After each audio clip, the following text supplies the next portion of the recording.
So far, we've learned about the data, methods, and computed objects in the instance. There is one more property that allows you to manipulate data, which are called watchers. Watchers watch your data for changes. Whenever a change occurs, you can run a function to execute additional logic. In a sense, it's a way to hook into the process of when a value is updated. Something I want to note is that watchers aren't used often. You will most likely use them a few times in your application. It's not something you will use consistently. Throughout this course, you will see real use cases for watchers. Let's learn how to use them. Watchers are pretty easy to implement. On the same level as the data and methods properties, we're going to add a new property called watch. This property will be set to an object. The object will contain a list of properties to watch for. What properties can we watch? It can be any of the properties on the Vue instance. This includes your data and computed properties. The key name must correspond to any of the key names inside the instance.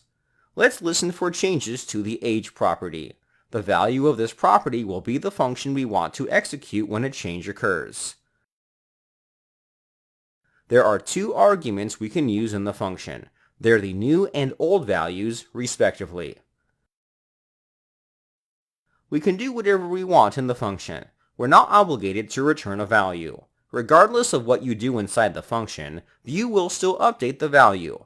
We're simply running a function during that process. Developers use watchers to perform additional actions whenever a value changes. This is especially true whenever you want to perform asynchronous tasks. Computed properties are similar to watchers in that they watch our data for changes. It can be confusing as to what the differences are between computed properties and watchers. Computed properties can never be asynchronous, or at least they shouldn't be. Vue expects a value to be returned from the computed properties function. However, watchers don't bear that responsibility. You have the freedom to perform asynchronous tasks. For this example, let's say I wanted to revert the age to its original default value after 3 seconds. Inside this function, we're going to use a setTimeout function. Inside of it, we'll set the age property to 20.